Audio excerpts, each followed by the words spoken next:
Allah. Assalamualaikum warahmatullahi wabarakatuh. Alhamdulillah alladzi hadana li hadza wa ma kunna linahtadiya laula an hadana Allah. Asyhadu an la ilaha illallah wahdahu la syarikalah wa asyhadu anna Muhammadan abduhu wa rasuluhu la nabiyya ba'dah. Allahumma shalli wa sallim wa barik wa karrim wa tahannan wa tafaddal wa takarram ala sayyidina wa maulana Muhammad wa ala alihi wa ashabihi wa azwajihi wa dhurriyyatihi wa atba'ihi ila yaumiddin, amma ba'du. Subhanaka la ilma lana illa ma 'allamtana innaka antal alimul hakim wa ma as'alukum alaihi ajra in ajriya illa 'ala Allah alladzi fatarani rabbil alamin. Alhamdulillah, syukur kehadirat Allah Subhanahu wa taala, kita bisa melanjutkan kajian kita. Semoga Allah Subhanahu wa taala terima, Allah berikan ilmu yang manfaat dunia akhirat, dan Allah Subhanahu wa taala istiqomahkan kita memegang teguh iman dan amal soleh sampai akhir hayat.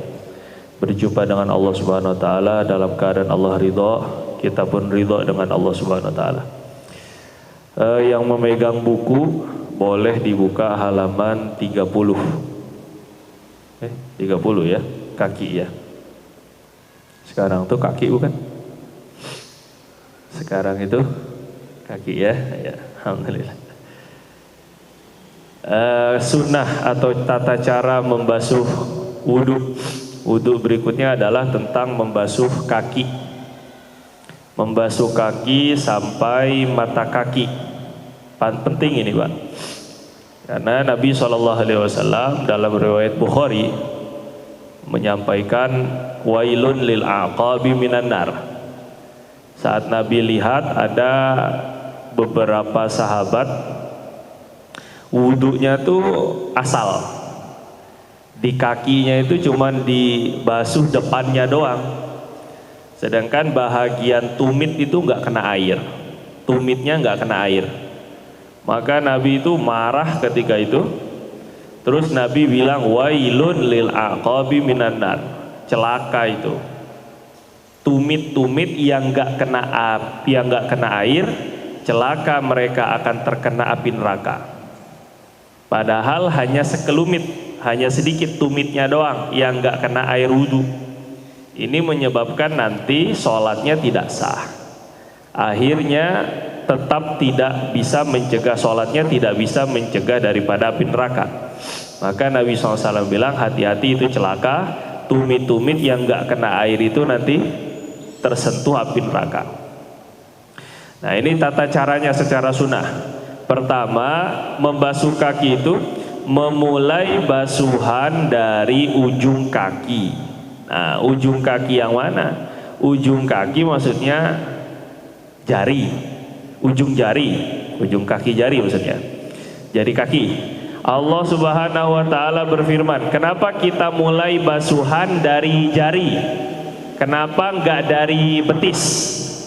Nah, ini dari berlandaskan dalilnya itu firman Allah Subhanahu wa taala, wa arjulakum ilal ka'bain. Basuhlah kaki-kaki kalian sampai mata kaki. Itu kata-kata sampai berarti finish, ujungnya, akhirnya di mata kaki. Berarti kalau finishnya di mata kaki, berarti start mulai membasuhnya itu dari jari.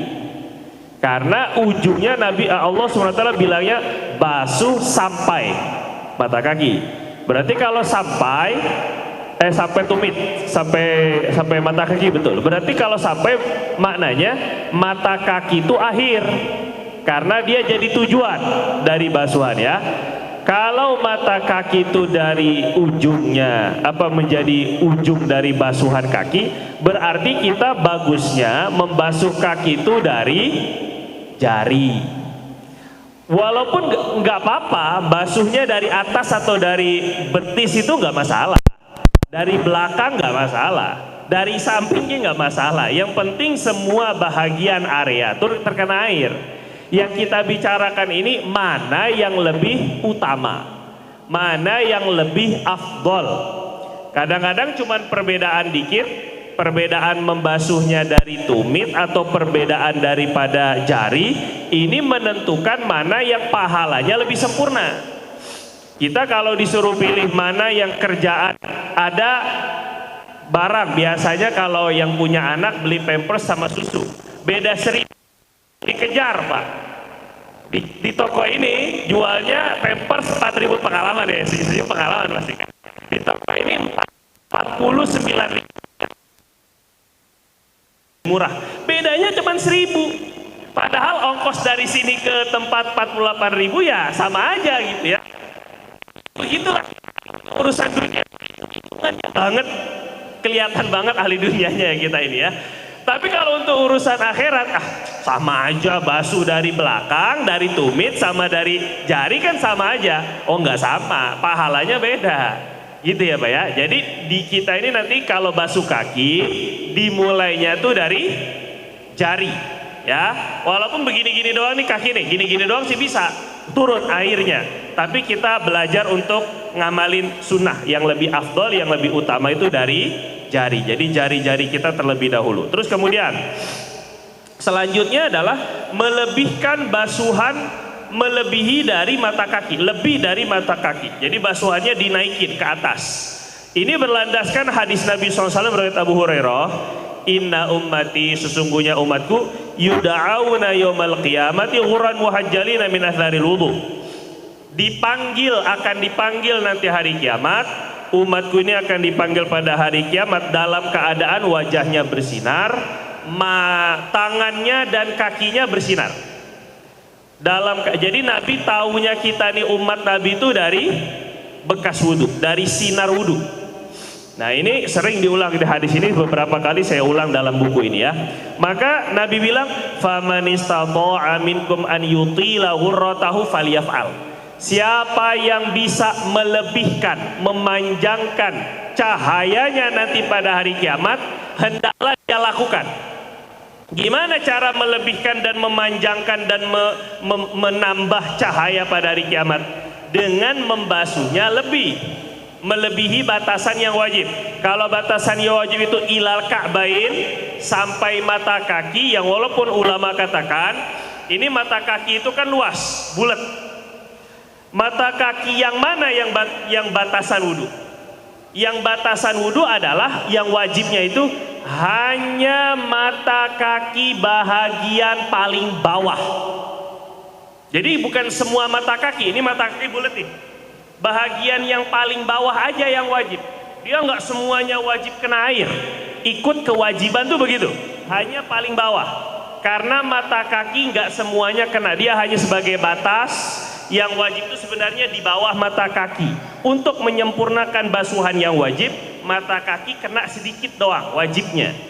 Nah tapi karena kita ini pengen banget glowing besok di hari kiamat, pengen banget bercahaya besok di hari kiamat, pengen banget dikenal oleh Nabi besok di hari kiamat, dan pengen cepat untuk berjumpa dengan baginda besok di hari kiamat, maka cahaya kita tambahin, lebihin sedikit. Yang lebih afdol melebihinya, minimal kita lebihin di atas mata kaki. Lebih afdol lagi sampai pertengahan betis. Betis betul? Belakang ini yang betis. Lebih afdol lagi sampai lutut. Itu akmal, paling sempurnanya basuhan kaki sampai lutut. Cuma kalau sampai lutut jangan sampai juga auratnya kebuka. Itu aja, itu kalau mau sampai lutut. Nanti kalau kita memandikan mayit, kita mewudukan mayit, maka usahakan kita berikan mayit yang paling sunnah, yang paling afdol. Nanti basuh kakinya tuh sampai lutut. Jadi lebihnya tuh sampai lutut. Ini yang paling sempurna. Kalau tangan kemarin paling sempurnanya sampai bahu. Tapi kalau untuk kaki paling sempurnanya sampai lutut. Paling nggak minimal kita dilebihkan sampai pertengahan betis. Ini kita berharap sekali ini, karena bagaimanapun kaki-kaki kita ini adalah pembela atau juga justru malah menjadi saksi untuk kita nanti.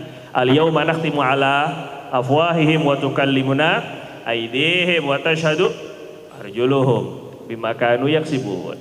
Nanti pada hari kiamat, ini ditutup, mulut ditutup, dikunci, maka yang berbicara itu kepada kami adalah tangan, dan bersaksi kata Allah Subhanahu wa taala adalah kaki. Jadi bagaimanapun kita harus ngasih sogokan kepada saksi-saksi kita.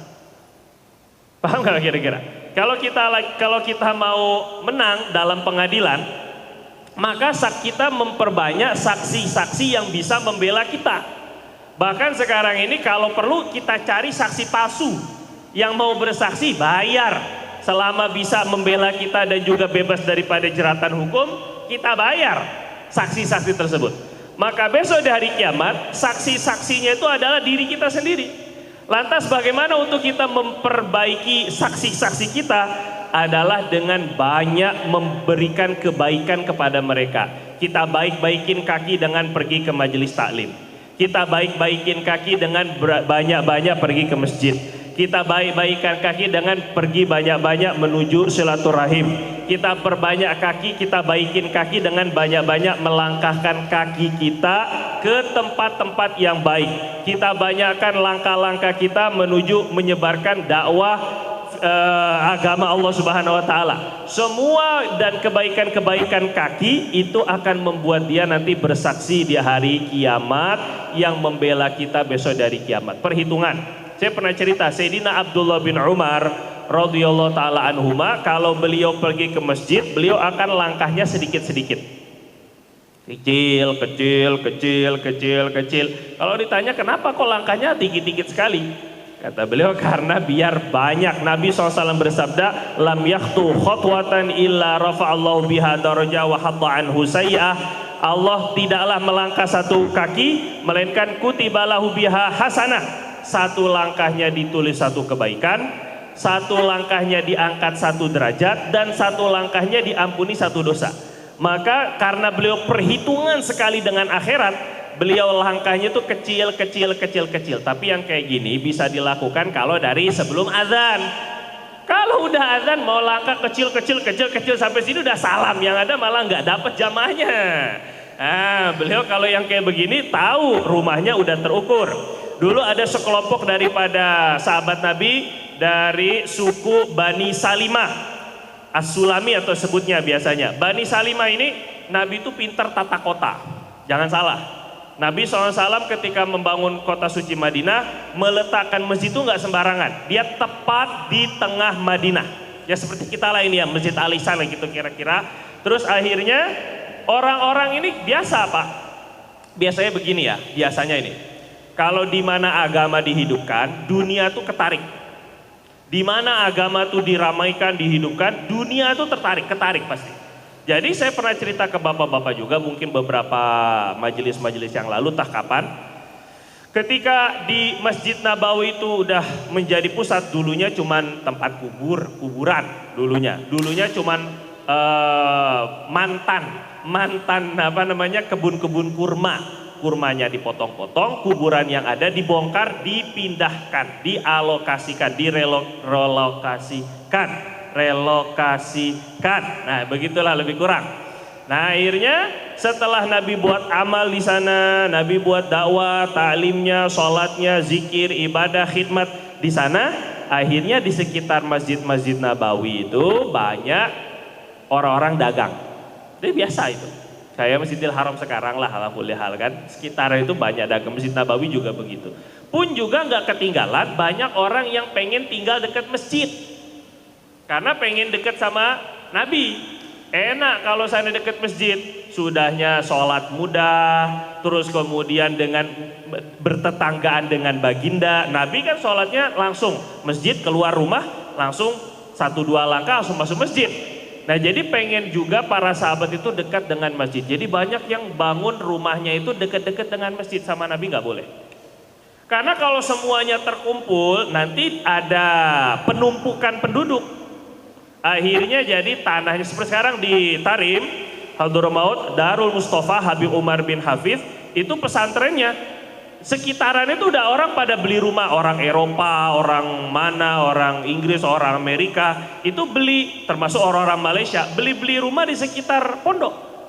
Karena pengen mendapatkan lingkungan, barokah daripada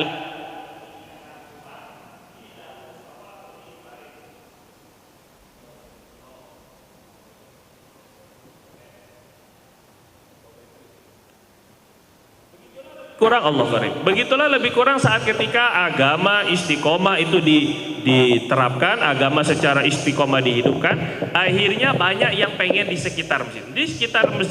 Di sekitar Masjid Nabawi juga begitu. Akhirnya ada sekelompok daripada suku Bani Salimah ingin sekali mereka rame-rame bikin, kita sebut apa? Komplek kecilnya apa?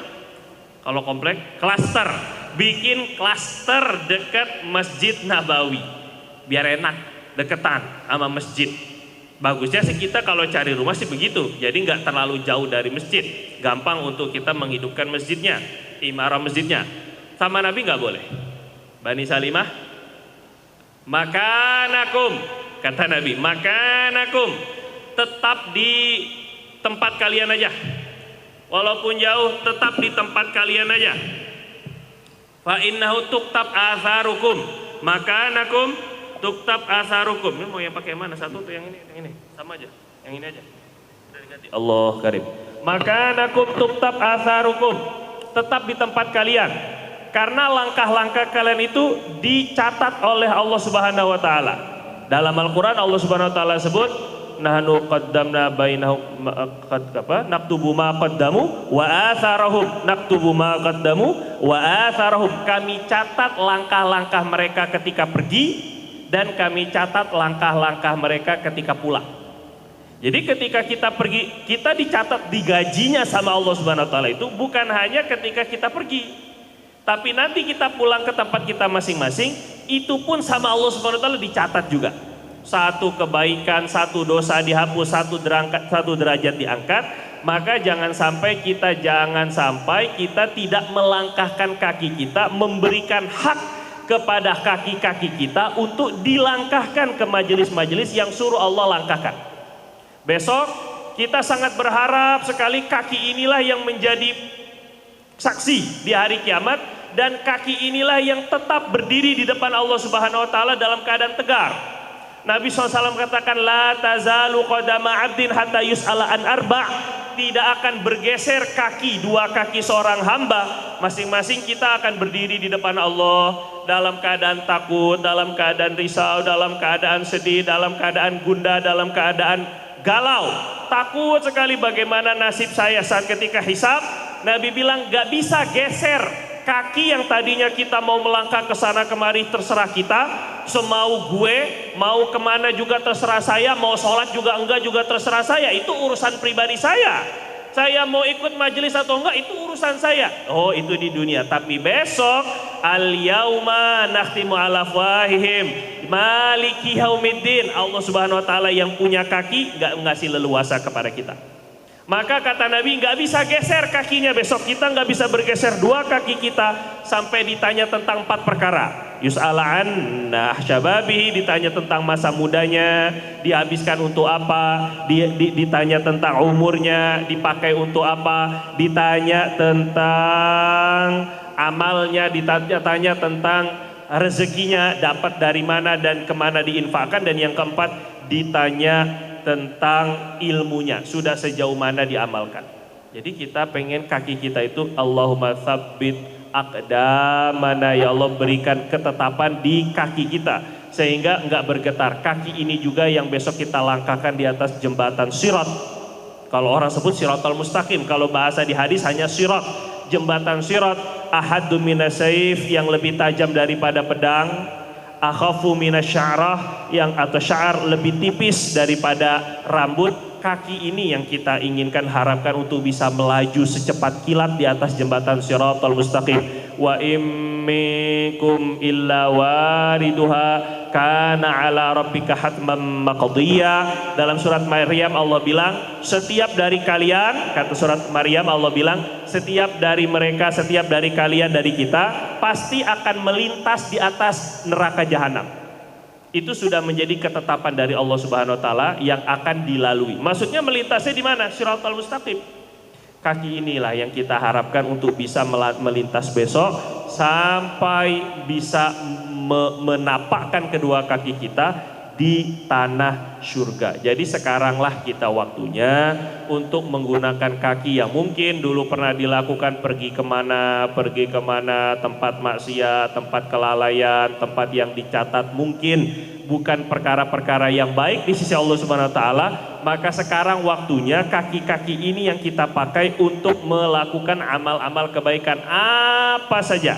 Apakah itu dulu ada Sayyidina Abdullah bin Abbas saat ketika lagi i'tikaf tiba-tiba ada seorang hamba datang. Abdullah, ya Sayyidi, wahai tuan, saya ini punya hutang kepada tuan saya. Kalau saya berhasil bayar hutang saya akan dimerdekakan. Tapi sekarang saya nggak mampu, tapi di lain sisi saya ingin merdeka. Tolong bisa nggak minta penangguhan waktu kepada tuan saya agar saya bisa melunasi hutang saya sedikit demi sedikit biar saya bisa merdeka. Kata hamba saya ini kepada Abdullah bin Abbas, sahabat Nabi dan sepupu Nabi. Akhirnya sahabat Nabi yang tadinya lagi i'tikaf 10 hari Ramadan, terus beliau langsung bergerak. Oke, ayo kita temui, kamu punya tuan, saya bantu kamu bicara. Hanya bantu bicara saja. Bukan melunasi hutangnya, hanya bantu bicara saja. Karena beliau punya pengaruh, beliau ulama, disegani orang. Jadi kalau bicara didengar. Akhirnya ketika mau keluar, tapi kata hamba saya itu bilang, tuan, tapi kan tuan kenapa tuan harus bicara sekarang? Kan nanti bisa, kan sekarang ini tuan lagi i'tikaf. Saya nggak mau tuan terganggu i'tikafnya.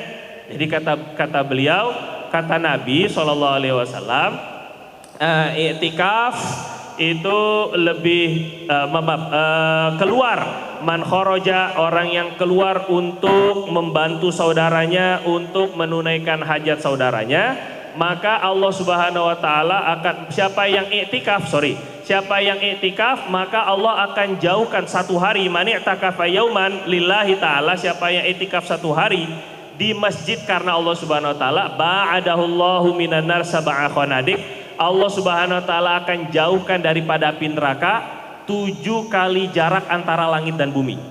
Satu hari i'tikaf. Tapi kata Nabi lanjutannya, orang yang keluar untuk menunaikan hajat saudaranya itu lebih baik daripada 10 tahun i'tikaf.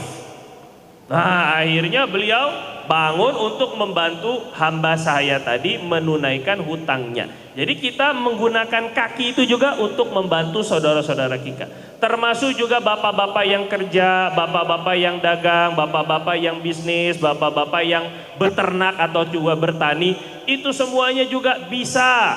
Man kharaja min baitihi, siapa yang keluar daripada rumahnya, tujuannya liyu'ifa nafsahu, untuk membuat dirinya nggak minta-minta, biar orangnya nggak nyusahin orang, biar kita nggak nyusahin orang, biar kita nggak berharap sama makhluk. Maka fahuwa fi sabilillah, bapak-bapak yang kerjanya karena Allah, niatnya benar, caranya benar, bisnisnya benar, jauh daripada riba, jauh daripada rasuah ataupun juga dengan sogokan, jauh daripada perkara haram, maka bapak itu dicatat oleh Allah fi sabilillah.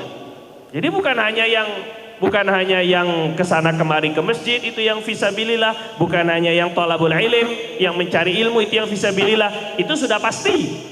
Tapi mereka yang mencari rezeki halal itu pun juga fisabilillah. Jadi asal niatnya benar, nggak ninggalin sholat, nggak menunda-nunda sholat, bukan menyembah atau juga menuhankan kerjaan. Kita ingin agar langkah-langkah kita ke mana-mana tempat itu juga fisabilillah. Nabi kadang-kadang Pak berangkat pergi ke Biruha. Biruha itu satu kebun dekat masjid, tapi paling cakep. Biruha ini kebun kurma, tapi ada danau, ada airnya. Kalau kita mungkin ada setunya lah, kira lebih kurang lah. Ada setunya, ada airnya. Kadang-kadang Nabi datang ke sana sekedar untuk memasukkan kaki beliau ke bawah ke air bersama Abu Bakar, bersama Umar, kadang-kadang dengan sahabat lainnya. Biruha ini milik Sayyidina Abu Tolhah radhiyallahu taala anhu, yang akhirnya Biruha ini diinfakkan, diwakafkan untuk fisabilillah oleh si pemiliknya. Jadi maknanya kita rekreasi boleh nggak? Boleh. Dengan keluarga rekreasi itu jadi ibadah nggak? Iya. Jadi bukan hanya yang kelihatannya ibadah, asalkan niatnya bagus, caranya juga bagus, tidak sampai meninggalkan kewajiban gara-gara rekreasi, akhirnya ngelihat aurat.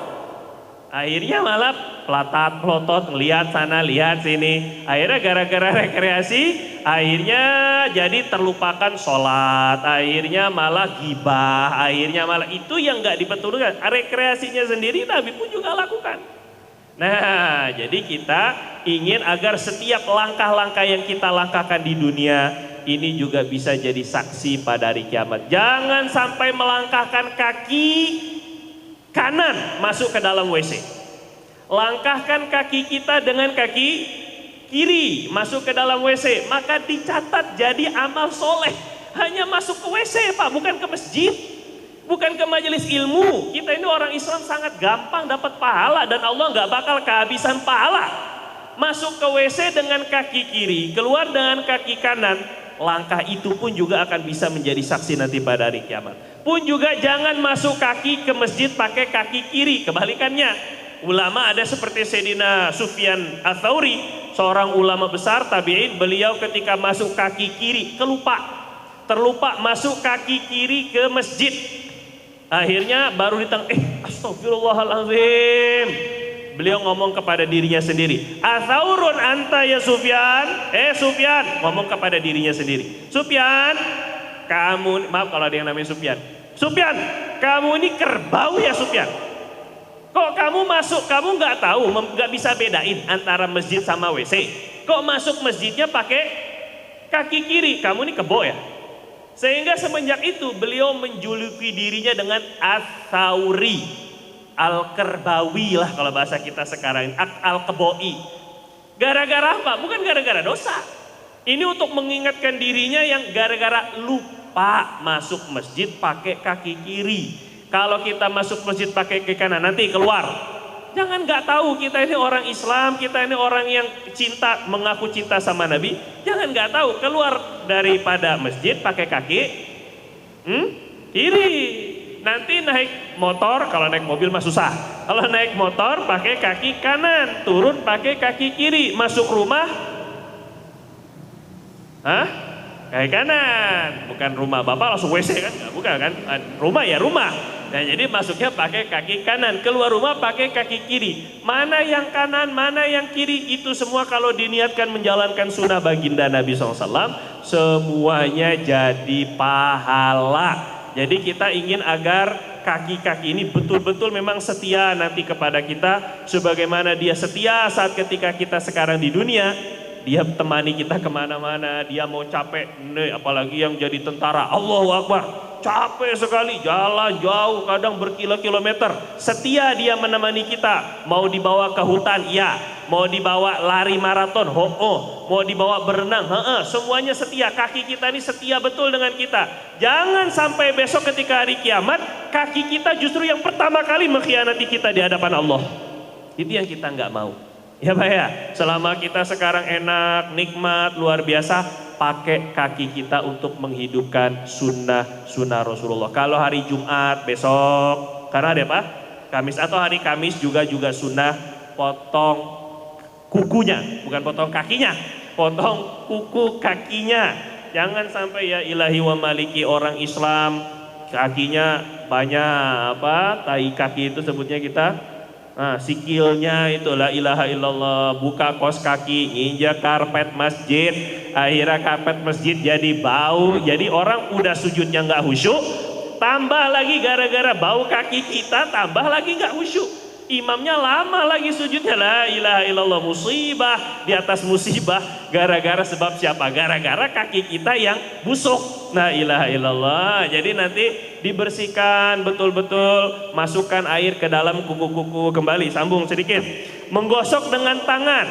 Ketika kita basuh kaki, jangan hanya sekedar airnya ngalir, tapi kita gosok tangan kita ke kaki kita. Dari Abdullah bin Zaid ketika beliau radhiyallahu taala anhu, ketika beliau melihat Rasulullah SAW berwudu, wa ghassala rijlaihi hatta anqahuma.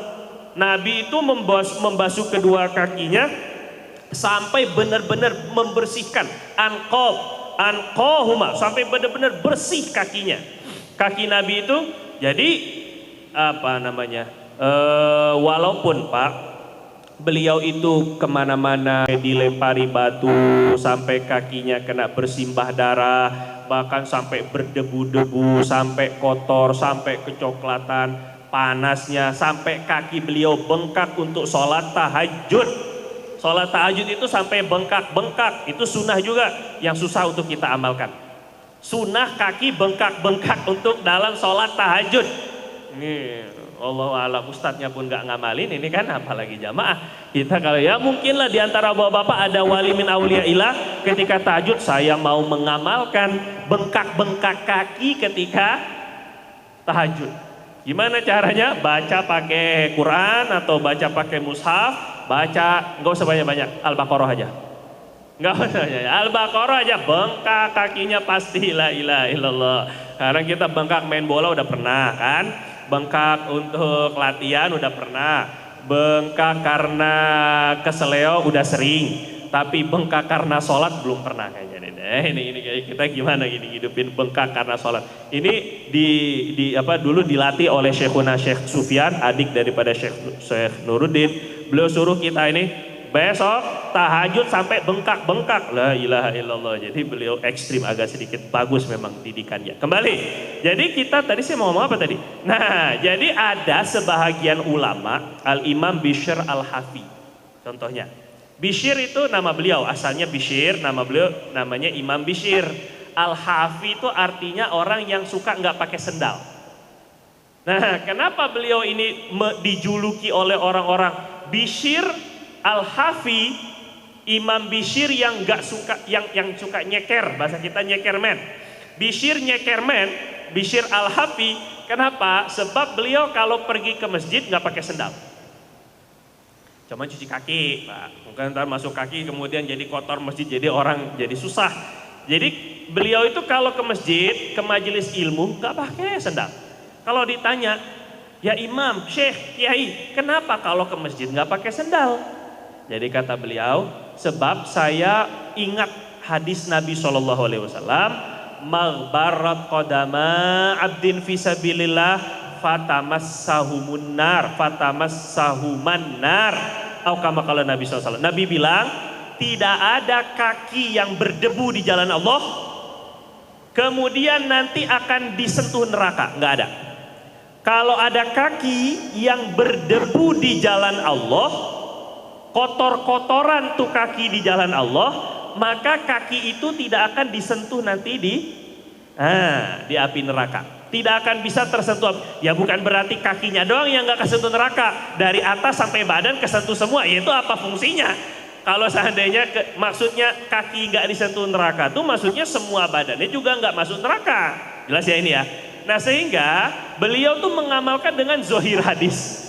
Pokoknya kalau yang fisabilillah, kalau di jalan Allah nggak mau pakai sendal. Nah itu ya boleh, mau ikut mazhab Imam Bishr Al-Hafi silakan aja, tapi cuci kaki. Jadi kalau mau pergi ke majelis ilmu nggak pakai sendal. Imam Malik bin Anas, guru daripada Imam Syafi'i, kalau udah masuk kota suci Madinah buka sendal.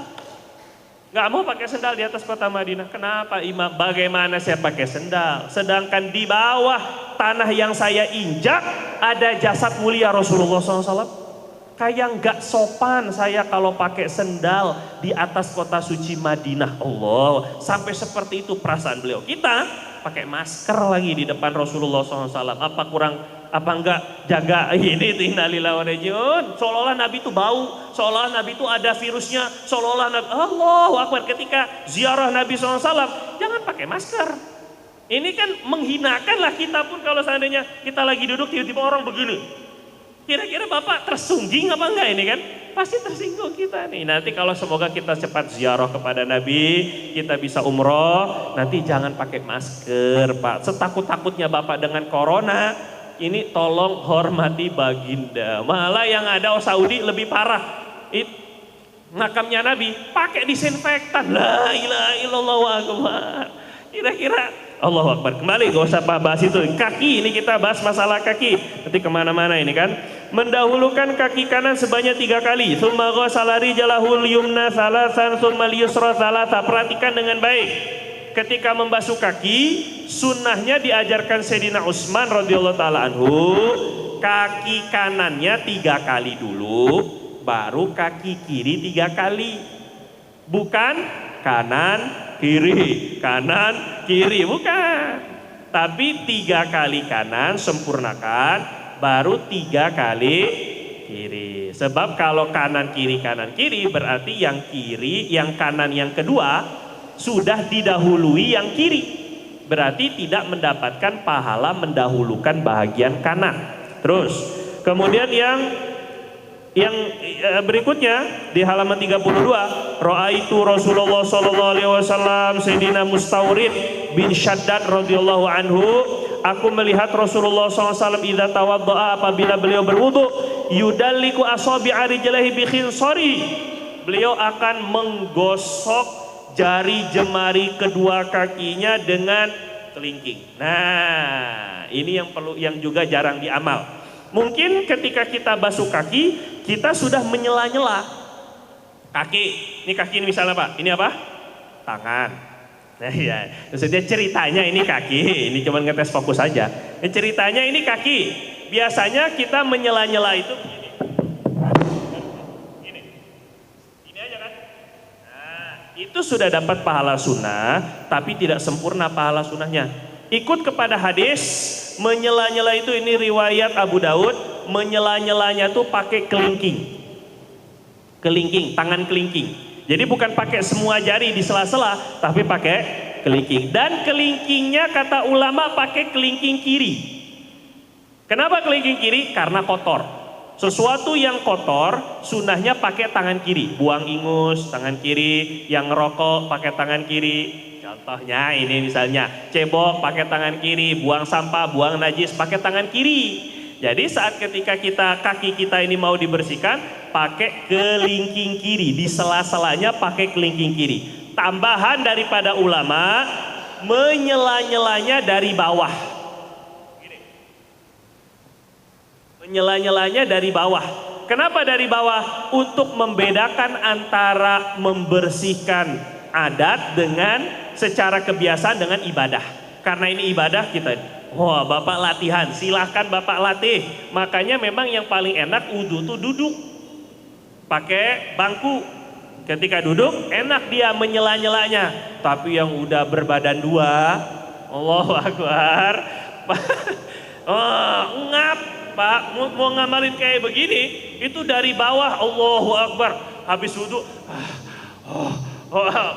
capek kalau belum biasa. Tapi kalau udah biasa, kalau Bapak mau ngamal ini, Masya Allah, insya Allah ada pahalanya lebih. Karena ini ajaran dari ulama kita, khususnya mazhab Imam Syafi'i, dari bawah. Ini kaki, ceritanya ini kaki dari bawah. Nah, terus sampai mulainya dari kelingking sampai ibu jari kaki yang kanan. Yang kiri dari kelingking ibu jari kaki kiri sampai kelingking jari kaki. Semuanya pakai kelingking dari bawah. Semuanya. Ini kalau bisa. Jadi kita nggak bisa setiap sholat, nggak bisa setiap wudhu, sekali-sekala lah maksudnya mengamalkan kayak begitu. Pakai kelingkingnya untuk membersihkan. Yang terakhir basuh kaki kiri dengan cara yang sama. Wallahu ta'ala a'lam bishawab. Semoga apa yang kita dengar, apa yang kita pelajari, Allah terima jadi amal soleh, dan Allah SWT berikan ilmu yang manfaat dunia akhirat. Lebih kurangnya saya mohon maaf. Kita tutup dengan kafaratul majlis. Subhanakallahumma bihamdika asyhadu an la ilaha illa anta nastaghfiruka wa natubu ilaik. Assalamualaikum warahmatullahi wabarakatuh.